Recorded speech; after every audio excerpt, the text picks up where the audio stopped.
দর্শক, ওই যে দেখেন আমার যে গাছের যে পচাটা ছিল, যেটাতে আমি ইউরিয়া সার বানানোর পরে যে অংশটা বিষ্ঠাটা ছিল, এটা আমি আমার বেডে দিয়ে দিলাম।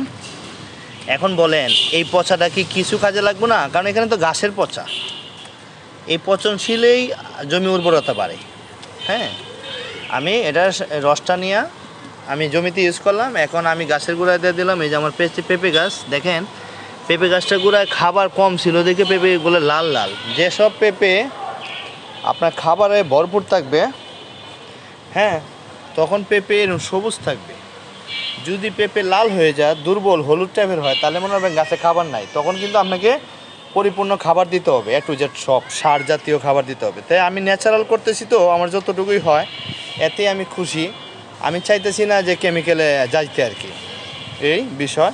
তবে যারা আপনারা সবজি চাষ করবেন, আমার তো রাসায়নিক মুক্ত সবজি আমি চাষ করব বলে আমি এইভাবে করতেছি। এটা হচ্ছে আমার পরীক্ষামূলক।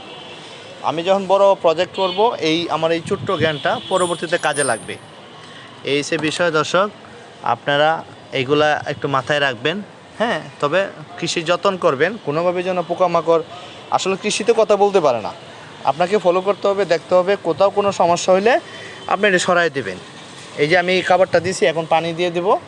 আমার এই খাবারটা আর আমি তো জানেনই, এই যে দেখেন আমি বিভিন্ন ধরনের ফল, হ্যাঁ, পচিয়ে আমি সার বানাইছি বলতে এই যে আমি পচায় রাখছি। আমি এই রসটা দিলেই আমার গাছে খাবার পেয়ে যাবে। এই দেখেন আমার পুঁইশাকের গ্রোথ। হ্যাঁ, কিছুদিন পরে ফুল বর্ষাকাল থাকবে, তখন কিন্তু আমি এটা আমার জন্য খুব সুবিধা। আমার কোনো সমস্যা হবে না, আমি প্রচুর এখান থেকে প্রাকৃতিক শাকসবজি নিতে পারবো। তবে আমরা প্রাকৃতিক চাষ করি। দর্শক, এই হচ্ছে বিষয়। ভালো থাকবেন, এভাবে আপনারা চাষ করবেন। আর এইভাবে আপনার জমিতেও আপনার চেষ্টা করেন, এভাবে প্রাকৃতিক ইউরিয়া, প্রাকৃতিক হরমোন খাবার, মা গাছ, এই খাবারগুলো দিবেন। যখন ফল আসবে তখন এটা মা গাছ, এই খাবারগুলো দিবেন, ফল বেশি আসবে।